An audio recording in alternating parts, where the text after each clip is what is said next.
Doubt ఏంటంటే gym join అయిన ప్రతి ఒక్కరు కూడా protein protein protein protein protein తినాలి, ఎగ్స్ తింటారు, చికెన్ తింటారు, ప్రోటీన్ మీదే పడుతుంటారు కదా. అసలు జిమ్ చేసే ఒక పర్సన్కి ఎంత ప్రోటీన్ అవసరం పర్ డే?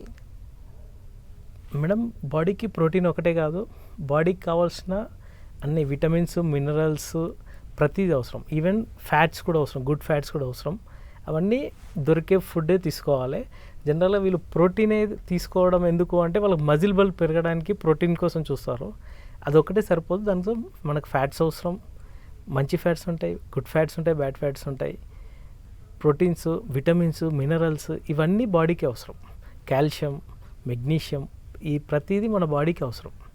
మన ఫుడ్లోనే ఇవన్నీ దొరుకుతాయి. మనకి ఎంత అవసరమో అది మన బాడీ డైజెస్ట్ చేసుకుంటుంది. అండ్ ఈ మధ్య మనం చూస్తున్నాం ఫిట్నెస్ కోసం అంటే ఒకరిని చూసి ఒకరు పిల్లలు, చిన్న పిల్లలు కూడా జిమ్లో వెళ్ళి జాయిన్ అయిపోతున్నారు.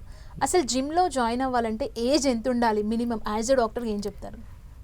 మేడం, మనిషి మనం పెరుగుదల at the age 18 to 21 years వరకు ఉంటుంది. Okay. I suggest as a doctor 18 years లోపల వాళ్ళు ఎటువంటి యాక్టివిటీస్ అని చేయొచ్చు except weight liftings and all. వాళ్ళు అన్నీ ఎక్సర్సైజ్ చేసుకోవచ్చు, యోగా, సైక్లింగ్, గేమ్స్ కానీ ఏవైనా చేయొచ్చు. But 18+ I suggest them to go for gym for body building. ఎందుకంటే బాడీకి ఆ మజిల్ గ్రోత్ పెరిగే టైం ఉన్నది. దాని హైట్, దాని విడ్త్ ఉంటుంది. అది పెరిగే టైంని మనం స్ట్రక్ చేయొద్దు దాన్ని. ఓవర్ జిమ్ కూడా చాలా మంది చేస్తున్నారని మనం మాట్లాడుకున్నాం కదా. ఈ ఓవర్ జిమ్ చేయడం వల్ల మెటబాలిజం మీద ఎఫెక్ట్ పడే ఛాన్స్ ఉందంటారా? డెఫినెట్గా అండి. మీరు డే అంతా వర్క్ చేయాల్సింది మిమ్మల్ని ఒక 2 hours ఈ డే అంతా వర్క్ అంటే చేస్తుందా? బాడీ తట్టుకోదు కదా. సేమ్ అది కూడా అంతే. మన మెటబాలిజం డెఫినెట్గా ఎఫెక్ట్ ఉంటుంది.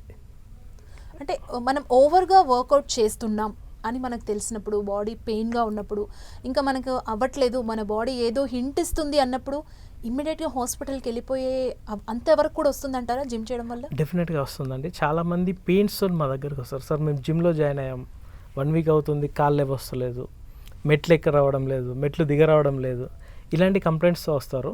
వాళ్ళకి ఏంటంటే స్లోగా చేసుకుంటూ స్టెప్ బై స్టెప్ ఒకటేసారి 100 repetitions ఫస్ట్ 10 చేయండి. చేసే ఎక్సర్సైజ్ పర్ఫెక్ట్గా 10 చేయండి. మీకు ఈరోజు ఎనర్జీ ఉంది, 100 చేస్తా అంటే 100 repetitions చేస్తాను ఆ ఎక్సర్సైజ్ అనేది తప్పు. 10 చేయండి, దాన్ని స్ట్రెస్ చేయకండి, ఆ మజిల్స్ని స్ట్రెస్ చేయకండి, వేరే మజిల్కి వర్కౌట్ చేయండి, డివైడ్ చేయండి ఆ వర్క్ని. అట్లా చేసుకుంటూ పోతే ఏం కాదు. బట్ ఇన్ సమ్ కండిషన్ చాలామంది మేము పేషెంట్స్ చూసాం, జిమ్కి వెళ్ళిన 1 week 10 daysకి మా దగ్గరగా సార్ జిమ్ జాయిన్ అయ్యాను, ఫుల్ పెయిన్స్ వస్తున్నాయి, మానేశాను.